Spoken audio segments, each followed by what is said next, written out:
Welcome back. Congressional leaders unveiled a 1,500-plus page continuing resolution bill to keep government funded through March 15th next year.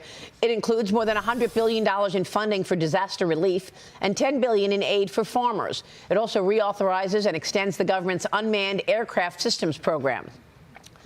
Many Republican lawmakers are slamming what they're calling Christmas tree ornaments in the bill, including duty-free Haitian apparel imports and lithium-ion battery legislation. It also moves the jurisdiction of RFK Stadium back to Washington, D.C., adds $50 million in inauguration expenses, allows E15 ethanol to be sold year-round, and includes 500 pages of health provisions. Joining me now is Georgia Congressman Andrew Clyde, a member of the House Appropriations Committee.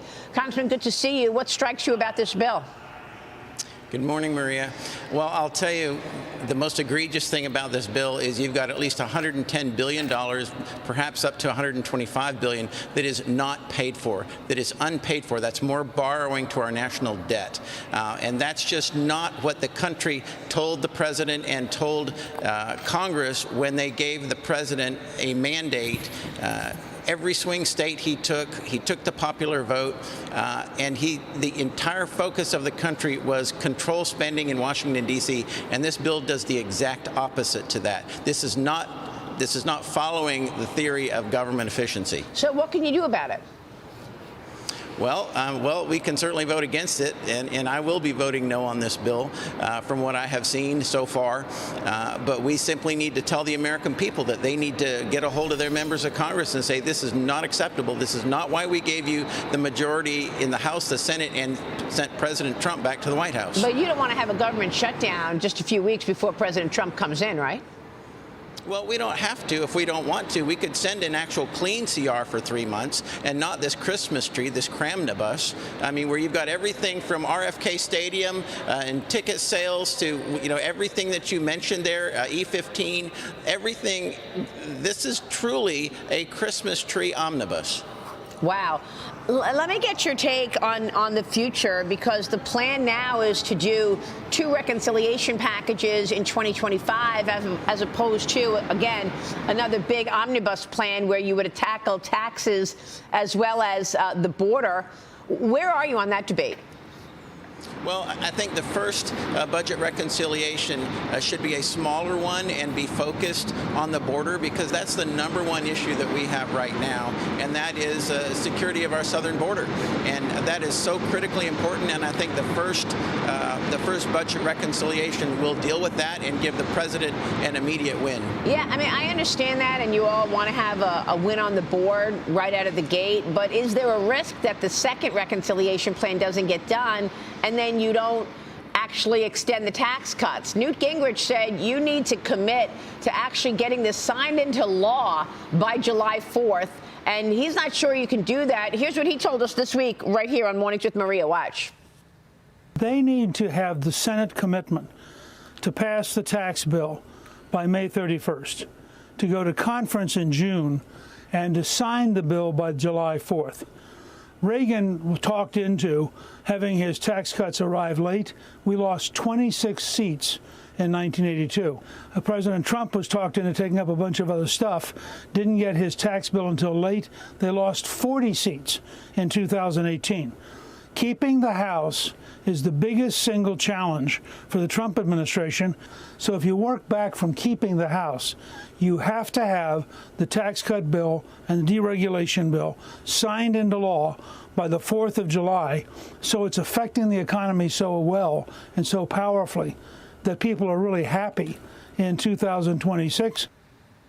So what about that, Congressman? Will you be able to do that? Will you be able to do a small border bill like you said you wanted, to get a win on the board early on before the president's first 100 days is up, and then come back at it and have something signed into law on extending the tax cuts by the middle of the year, July 4th?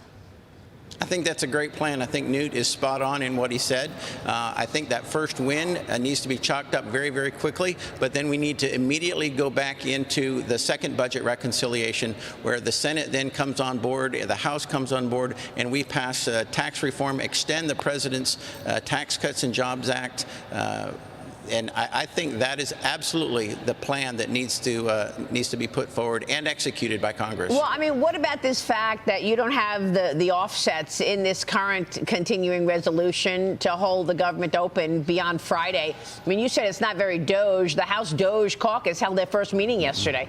More than 60 members of Congress attended, including 3 Democrats. Senate Doge Caucus co-founder James Lankford also introduced 2 bills to cut government waste, one addressing unemployment fraud, the other extending the statute of limitations to prosecute COVID-19 recovery fund fraud. Congressman, I know you've got a bill which would allow the president to cut any amount of funding from any program without congressional approval. Right now, the federal government has to spend the full amount of money allocated by Congress every year. Tell us more about this and how you think this actually could be positive in terms of cutting waste. Well, the power of impoundment has been a presidential authority literally for the first 2 centuries, 200 years of our country. And then in 1974, Congress passed the Impoundment Control Act, which seriously limited the president's ability to cut spending. Or, I mean, think of it like this, Maria. If Congress appropriates $10 million for a specific program, and then the president can accomplish that program with $7 million and save $3 million of it, save 30%, shouldn't he have the authority to do that? Well, actually, he does have the authority under the Constitution to do that. But in 1974, Congress unnecessarily and unconstitutionally limited that authority, and that's what my bill does. It strikes the Impoundment Act of 1974, giving the president unfettered access back, to what he actually has authority to do in the first place. Yeah, I mean, I understand, but you still have this issue of offsets and, borrowing and $36 trillion in debt. What's the plan there to address that come 25?